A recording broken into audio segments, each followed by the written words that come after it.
નમસ્કાર મિત્રો, સ્વાગત છે તમારું મારી યુટ્યુબ ચેનલ ઓફિશિયલ માહિતીમાં।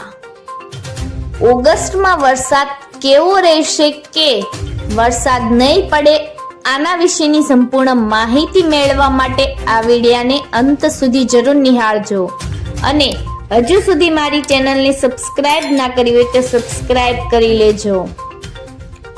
મિત્રો, ગુજરાતમાં જૂન મહિનામાં વરસાદ ઓછો થયો હતો, પરંતુ જુલાઈ મહિનામાં જોરદાર વરસાદ પડ્યો છે, જેને કારણે જૂન મહિનાની વરસાદની ઘટ પૂરી થઈ ગઈ છે।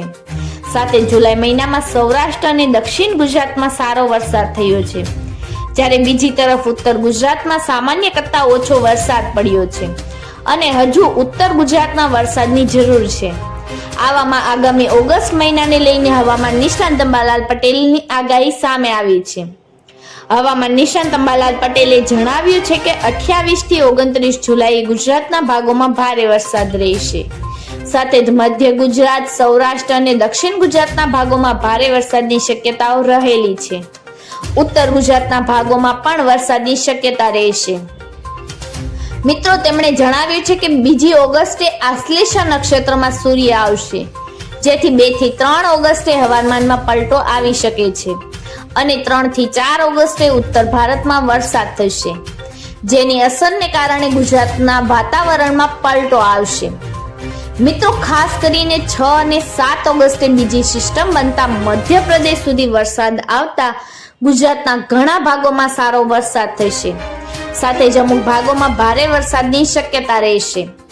10 થી 12 ઓગસ્ટે ગુજરાતના ભાગોમાં સારો વરસાદ થવાની શક્યતા રહેલી છે, જ્યારે 14 થી 16 ઓગસ્ટે દક્ષિણ ગુજરાતના ભાગોમાં વરસાદની શક્યતા રહેશે। 16 થી 18 ઓગસ્ટે સૌરાષ્ટ્ર સહિત ઘણા ભાગોમાં વરસાદ થશે અને 19 થી 22 ઓગસ્ટે વરસાદી ઝાપટા પડશે। 23 ઓગસ્ટ પછી ગુજરાતમાં પર્વતાકારના મેઘ ચડે ત્યાં સુધી વરસાદ પડશે।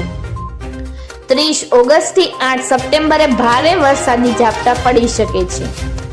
અંબાલાલ પટેલે વધુમાં જણાવ્યું છે કે દક્ષિણ ગુજરાત અને સૌરાષ્ટ્રમાં ભારે વરસાદ થશે। 17 ઓગસ્ટ થી સૂર્ય મધા નક્ષત્રમાં આવતા વરસાદની શક્યતા રહેશે। મધા નક્ષત્રનું પાણી ઉત્તમ ગણાય છે।